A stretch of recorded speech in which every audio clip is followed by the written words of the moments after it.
Eh bien, chers frères,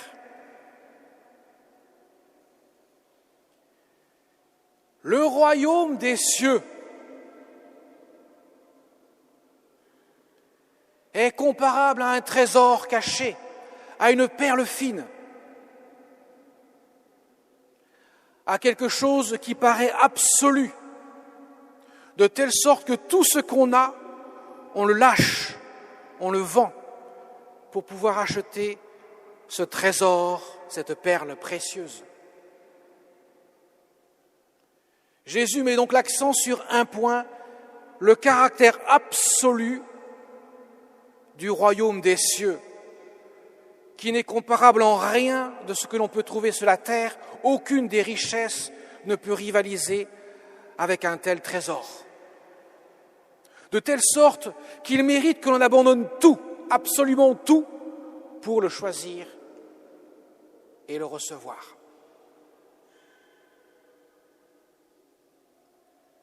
Ces deux premières paraboles mettent donc l'accent sur le caractère absolu du trésor qu'est le royaume des cieux. La troisième parabole met en avant que ce trésor n'est pas disponible pour tous. Ah bon? Eh oui. Jésus parle d'un filet que l'on jette en mer et on ramasse toutes sortes de poissons. Il y a les bons et il y a aussi ce qui est mauvais, ce qui ne vaut rien. Et justement, Jésus donne l'explication de cela. Il y a les bons qui peuvent entrer dans le royaume de Dieu, mais il y a les méchants, et eux ne peuvent pas.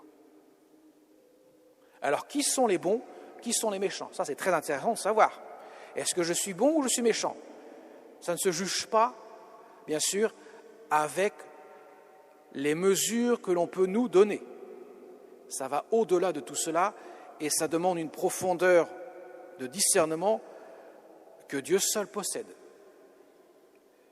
Mais ce qui est la caractéristique fondamentale du bon par rapport au méchant, en l'occurrence par rapport au royaume des cieux, c'est que celui qui accueille le royaume de Dieu, c'est le bon, celui qui le rejette, c'est le méchant. Ce n'est pas lié à ce que l'on peut faire dans sa vie, car à tout péché miséricorde, le seul péché que Dieu ne peut pas remettre, on appelle ça le péché contre l'Esprit Saint, ce n'est pas un péché où Dieu ne serait pas assez puissant.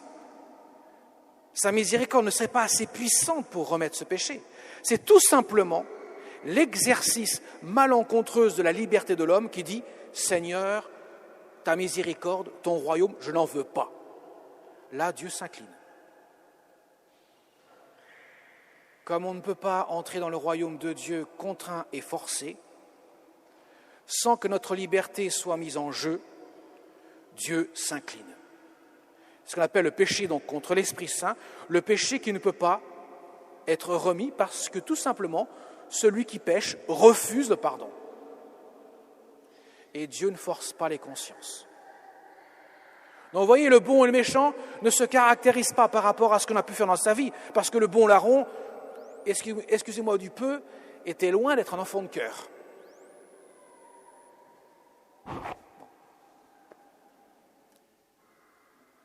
C'était un criminel.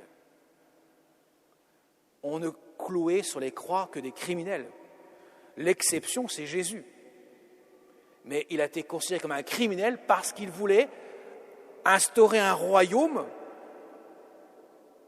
même si ce n'est pas de ce monde. Mais les Juifs ont dit, il se prétend être roi des Juifs. Donc, Pilate, tu dois le condamner à mort parce qu'il prétend être roi. Et personne ne peut être roi sinon César. Voilà pourquoi il est condamné à mort. Mais tous les autres étaient des criminels. Et voyez, et Jésus ose lui dire, quand le bon larron dit « Seigneur, mais Seigneur, souviens-toi de moi quand tu vas inaugurer ton règne.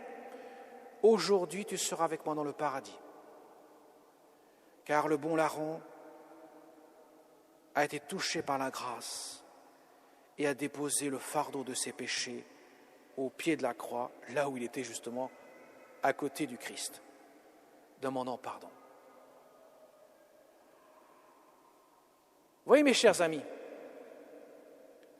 le bon et le méchant se caractérisent par la disposition du cœur. Quand Jésus parle du bon et méchant par rapport au royaume de Dieu. Tu accueilles mon royaume, tu entreras sans problème. Tu le refuses, je n'y peux rien pour toi. Parce que mon royaume est un royaume d'amour. Que nous dit saint Paul dans la seconde lecture, nous avons entendu? Nous le savons, frères, quand les hommes aiment Dieu, lui-même fait tout contribuer à leur bien. Tout contribue à leur bien. Il est plus attaché à notre bonheur que nous-mêmes ne le sommes. Donc, par conséquent, lui qui est Dieu et tout-puissant, il fera tout, absolument tout, pour que nous puissions accueillir son royaume. Mais il ne peut rien faire si nous nous obstinons à dire non. Et justement, Jésus s'adresse, après avoir dit ces 3 paraboles, il ajoute. Il s'adresse parmi la foule, il y a des scribes, il y a des pharisiens, il y a des chefs des prêtres, des hommes un peu au cœur dur, endurci. Et il dit, tout scribe. Un scribe, c'est un écrivain, celui qui écrit, celui, autrement dit, qui recopie sans cesse la parole de Dieu. C'est la machine à écrire de l'époque. Pour pouvoir garder les écrits de la Torah, les Juifs doivent les réécrire sans cesse parce que ça se dégrade, les parchemins. Et donc, un scribe, il connaît parfaitement les Écritures. Et il connaît parfaitement ce que les prophètes ont annoncé depuis des siècles. Donc, tout scribe devenu disciple du royaume des cieux, autrement dit, qui accueille mon royaume, il est comparable à un maître de maison qui, de son trésor du neuf, tire de son trésor du neuf et de l'ancien. Autrement dit, l'ancien, tout ce que tu as reçu, tout ce que tu écris, tu l'accueilles. Effectivement, c'est la première révélation. Mais cette révélation s'accomplit dans le neuf, qui est moi, Jésus, car je suis venu accomplir les saintes Écritures. Pas un seul iota